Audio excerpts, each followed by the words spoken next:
Uma nova gestão toma posse no TJGO sob a liderança do presidente Gilberto Marques Filho. E antes da posse, a gestão do desembargador Leobino Valente Chaves falou sobre os resultados alcançados. Em Orizona, presídio construído por iniciativa de juiz e comunidade é inaugurado. E em nosso estúdio, nós vamos ter uma entrevista com a juíza Thelma Aparecida Alves. Ela vai falar sobre as penas alternativas. Esses são os destaques do Agenda Judiciária desta semana, que já está no ar.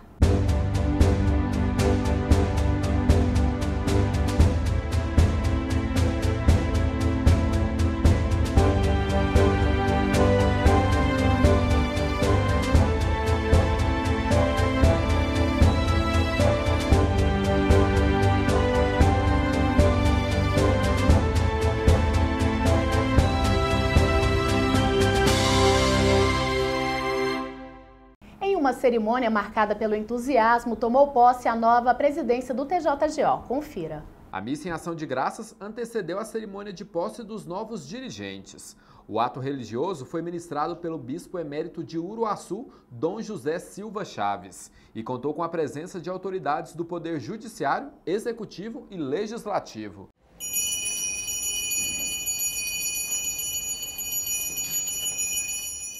A cerimônia de posse foi realizada em sessão solene no plenário da Corte Especial em Goiânia. A presidente do Superior Tribunal de Justiça, ministra Laurita Vaz, e o governador do estado, Marconi Perillo, estiveram presentes. Bem prestigiado, o evento foi marcado por discursos que destacaram a parceria entre as instituições e a valorização da força de trabalho da Justiça. Os novos dirigentes receberam homenagens de familiares e amigos.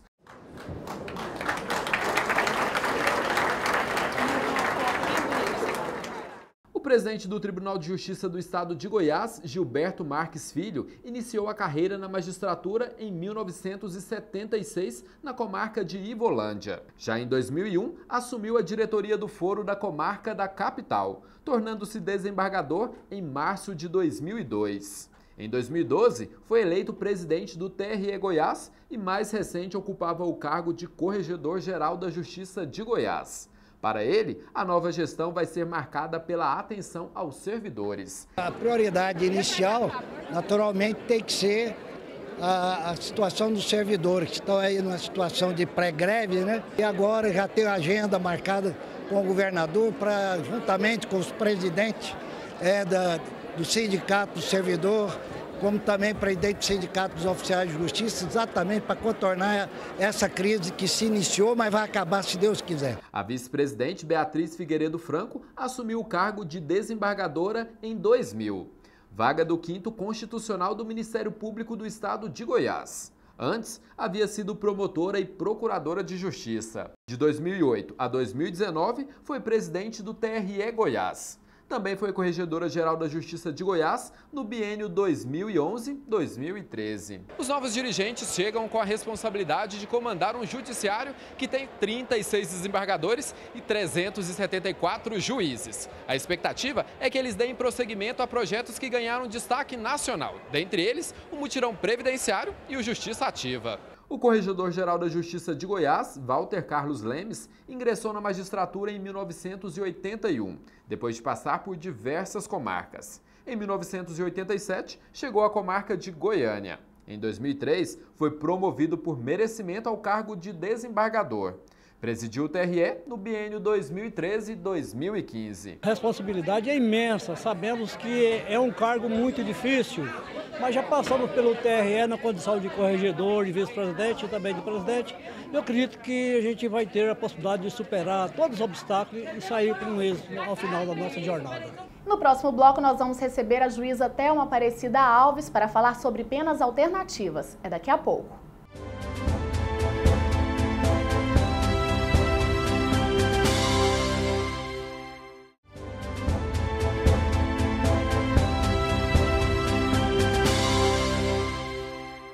E as penas alternativas é o tema da nossa entrevista dessa semana no quadro Justiça em Foco, que você confere agora.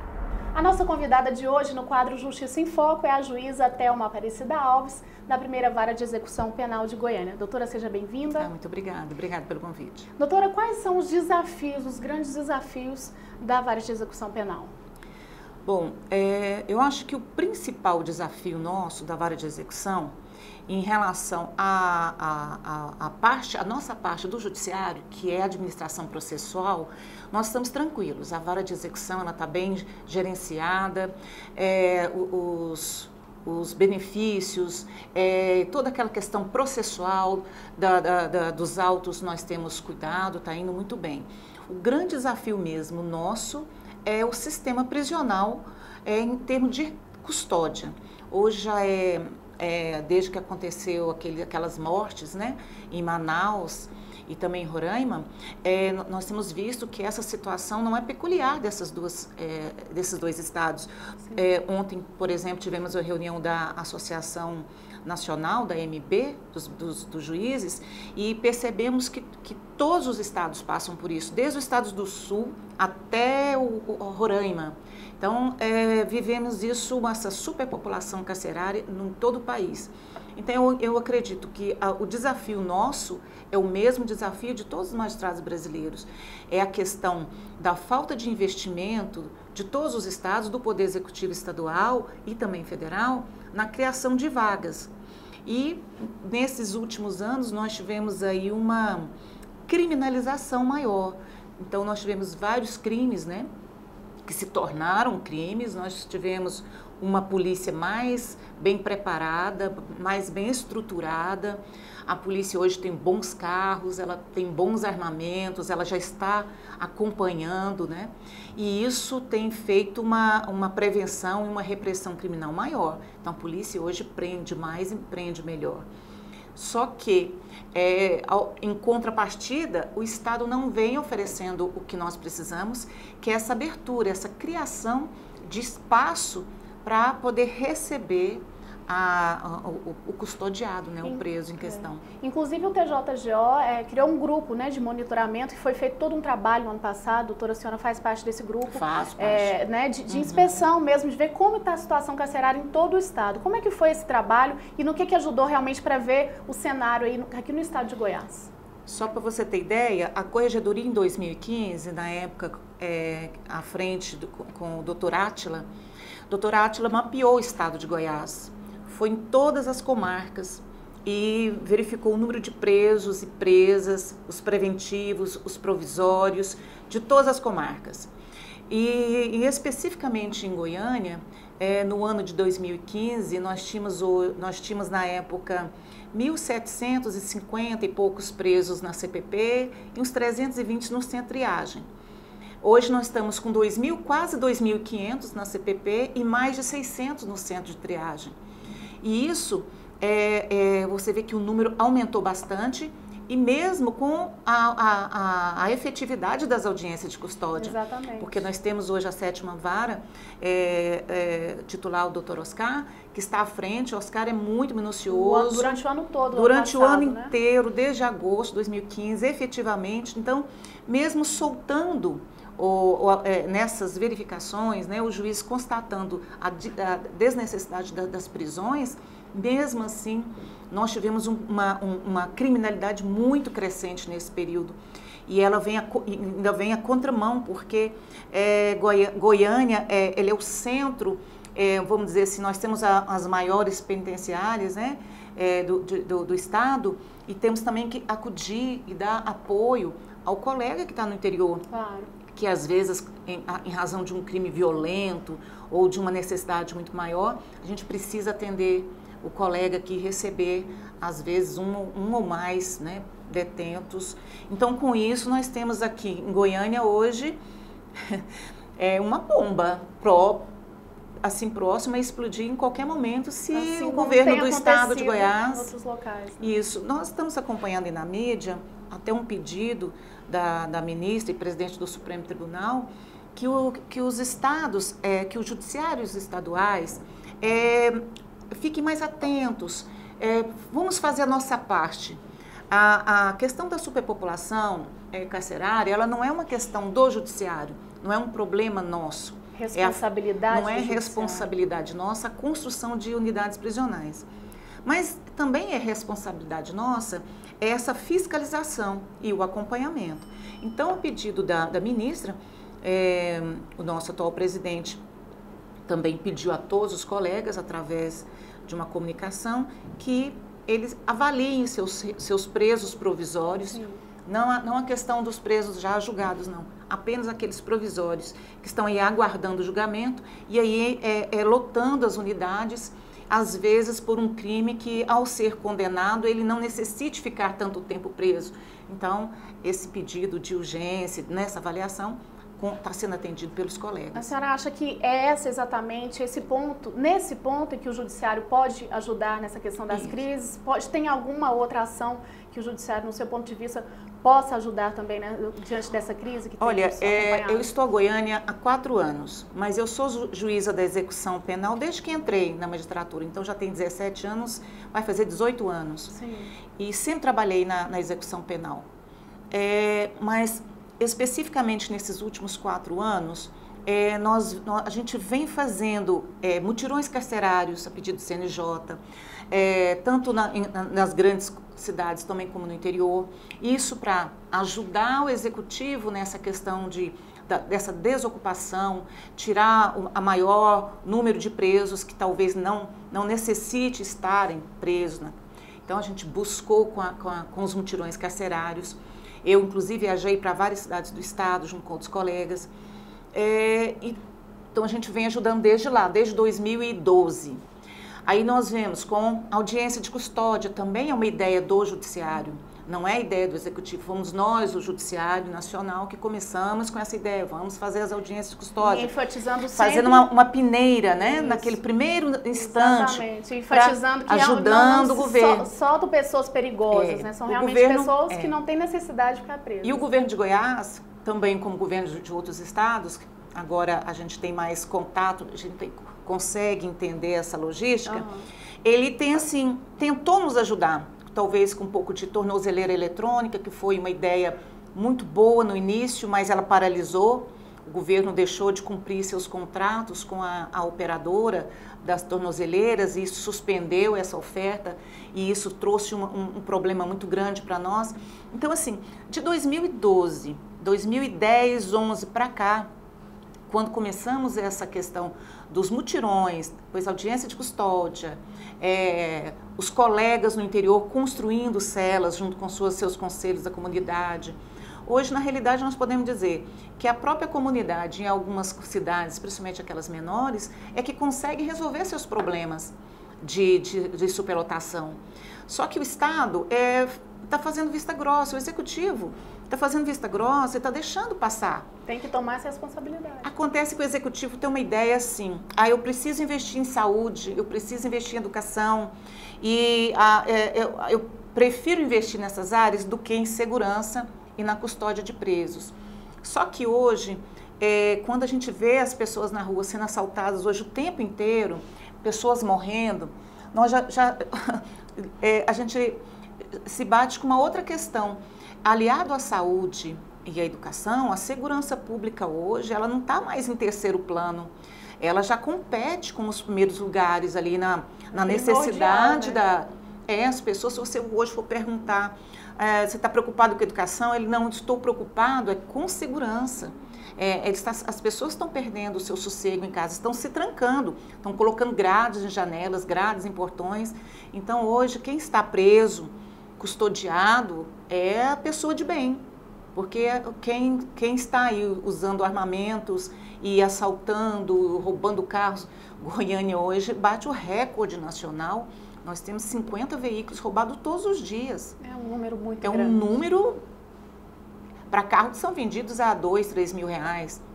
Um veículo que custa mais de 100 mil, ele é repassado aí a um valor ínfimo. E o prejuízo que isso causa às pessoas, sem falar o trauma, né, que a vítima sente. E aí a sociedade, aí agora o governo muito preocupado com essa situação de indenizar os mortos e não sei o quê, e as vítimas estão totalmente sem assistência, né? Exatamente. Porque não é apenas olhar a questão da unidade prisional, também tem que olhar que atrás disso nós temos um número muito grande de vítimas que não estão sendo,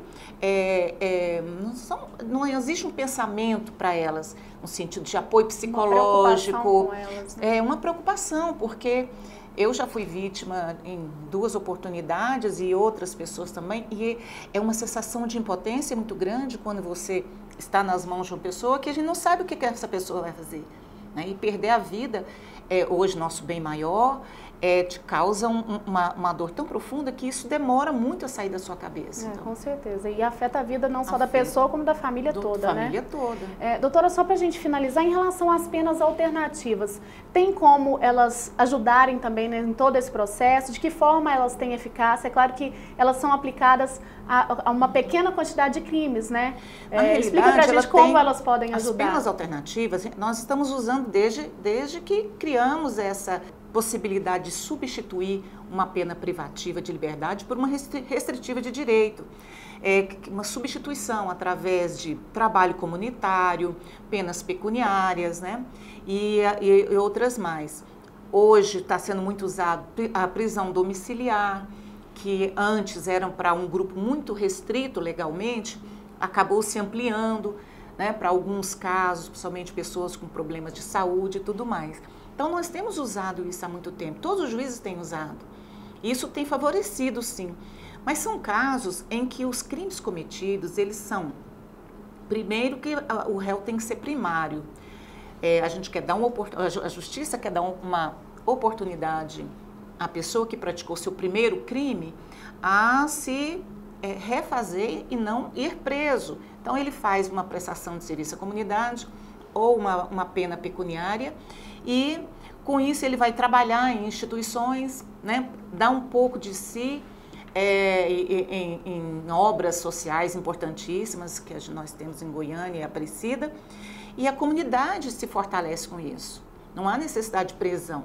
Agora, como é que nós podemos fazer uma prestação dessa, até que porque é vedação legal, em um caso de homicídio, principalmente com homicídios qualificados, crimes hediondos, estupro, sequestro, roubo armado. Isso então, não tem como aplicar. Claro. E nós, infelizmente, eu falo infelizmente porque, como eu estou diretamente com o regime fechado, eu vejo quando ele sai para o regime mais brando, o número de pessoas que voltam novamente para o sistema é muito grande. Eu até arrisco aí quase 70% de reincidência. Então, ele sai e o sistema não está preparado para recebê-lo, a sociedade. Nós não temos assim um meio intermediário para que ele seja colocado até as coisas acontecerem. Então, nós tiramos do fechado, vai direto para a rua, fica ali meio que talvez um pouco perdido, né? Sem amparo, muitas vezes não consegue emprego, né? Até pelo preconceito. Com certeza, muito difícil. E aí vira essa bola de neve. Isso. Muitos deles, às vezes, até reincidem por questão justamente falta de oportunidade de trabalho. Nós tivemos um caso, uma audiência de custódia, que eu achei interessante. O cidadão saiu do fechado, estava no semiaberto, e entrou num supermercado e foi pego furtando ao sair dentro do capacete 1 quilo de carne. E aí foi preso, chegou na audiência de custódia. E aí você avalia, o cidadão ele estava realmente furtando, mas quando você furta 1 quilo de carne e pergunta por quê, e o cidadão que acabou de sair do sistema e diz, doutor, eu tenho um filho chorando de fome, eu não consegui emprego, não tive o que fazer.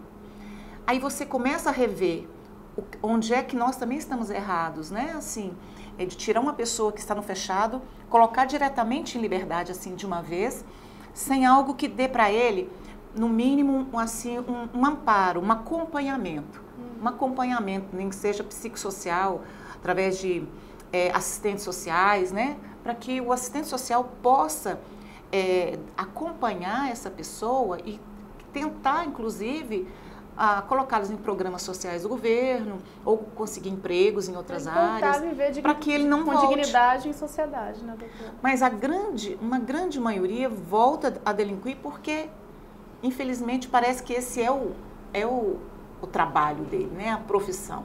É ali, naquele muitos anos na criminalidade. É ali, ele não sai. Tá certo. Doutora, a gente agradece a sua presença, obrigada pelas informações, todas sempre muito bom receber você aqui. Obrigada. Esse foi o Justiça em Foco de hoje. Até o próximo. O Agenda Judiciária faz mais uma pausa e volta logo mais.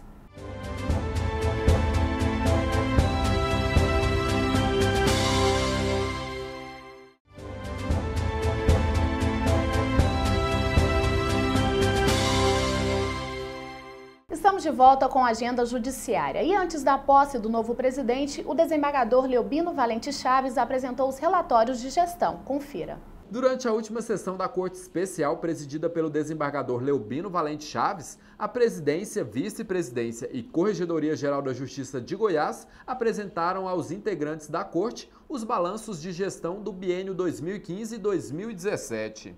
O secretário de Gestão Estratégica, Luiz Maurício Bessa Scartesini, disponibilizou os dados alcançados, onde 88,3% das metas estabelecidas pelo plano de gestão foram cumpridas. Todo o plano estratégico nós fazemos com a base em análise de cenários, onde a gente projeta o que você deseja alcançar no futuro. Então não é um jogo de adivinhação, né? É um jogo de muita metodologia de trabalho. Então a gente tem esse balizamento de que se eu alcançar 75% está satisfatório, porque existem mudanças naturais. E ao longo dessa gestão que a gente observou que a gente caprichou na execução, né? Então nós alcançamos um índice de quase 90% da execução do plano estratégico, resultados assim bastante favoráveis, né? É como se a gente falasse assim, de cada 10 metas estabelecidas, 9 foram inteiramente cumpridas, né? Então isso é um marco assim, que deixa registrado essa gestão, esse comprometimento com a gestão estratégica de alcançar resultados em prol do judiciário. O vice-presidente do Tribunal de Justiça do Estado de Goiás, desembargador João Valdec Félix de Souza, apresentou um relatório estatístico sintético com a movimentação processual dos recursos constitucionais. O Corregedor-Geral da Justiça de Goiás, desembargador Gilberto Marques Filho, apresentou o relatório destacando que das 21 metas estabelecidas, apenas uma não obteve percentual de cumprimento almejado. Veja agora algumas decisões tomadas pelos magistrados do TJGO. Negada a autorização para mulher que pretendia levar filho menor para o Japão. A desembargadora Elizabeth Maria da Silva, da 4ª Câmara Civil do TJGO, negou agravo de instrumento à japonesa que tem filho com um brasileiro e reside em Goiânia. Ela pretendia viajar com a criança para o Japão, mas não ficou demonstrado nos autos se retornaria ao Brasil. A mulher não mora com o pai da criança e, por isso, precisaria de permissão judicial para retirar o passaporte na Polícia Federal. Advogado é condenado por caluniar juíza. O advogado Júlio Cavalcante Fortes foi condenado pelo crime de calúnia praticado contra a juíza titular de Minasul, Rana Lídia Rodrigues Paz Cândido. Na denúncia, ajuizada pelo Ministério Público do Estado de Goiás, consta que o advogado escreveu e publicou na internet textos nos quais imputava à magistrada fatos criminosos como advocacia administrativa e prevaricação. Segundo sentença proferida pelo juiz Everton Pereira Santos, o réu terá de arcar com R$50 mil a título de reparação mínima à vítima e ainda prestar serviços comunitários e pagar multa no valor de 20 salários mínimos, em substituição a pena de 2 anos e 2 meses de detenção. O julgamento foi realizado durante o programa Justiça Ativa. Pescador de baixa renda é absolvido por pescar em época de Piracema. O juiz substituto Jesus Rodrigues Camargo absolveu o pescador Leomar Dornelles Ramos do crime de pesca em época de Piracema, no lago Serra da Mesa. O magistrado entendeu que Leomar pescava para sobreviver e estava desempregado, além de ser de baixa renda, e por isso não poderia ser condenado. A sentença foi proferida durante o Justiça Ativa. Com iniciativa da comarca local, o município de Orizona tem uma nova unidade prisional. Vamos conferir. A nova unidade prisional de Orizona foi inaugurada com 850 metros quadrados de área construída e toda mobiliada. O idealizador e incentivador do projeto foi o diretor do Foro da comarca, juiz Ricardo de Guimarães e Souza. Com capacidade para 70 detentos, o dobro do atual número de presos da cidade, o local tem cerca de 10 celas, além de 2 pátios de sol. A obra custou aproximadamente R$ 934 mil. O valor foi fruto de transações judiciais e doações da comunidade. Para o juiz idealizador do projeto, o novo presídio significa mais segurança para a população local. Por outro lado, para os apenados, significa maior dignidade no cumprimento da pena. Veja agora as nossas dicas no quadro Cursos e Concursos.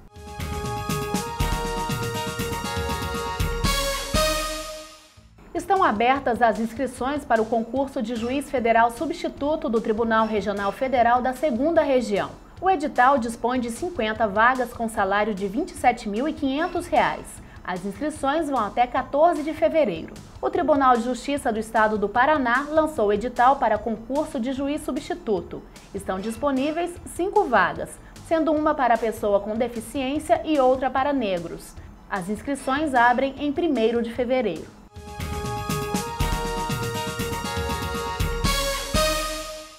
Termina aqui mais uma edição do Agenda Judiciária. Obrigada pela companhia, uma ótima semana para você e até o próximo programa.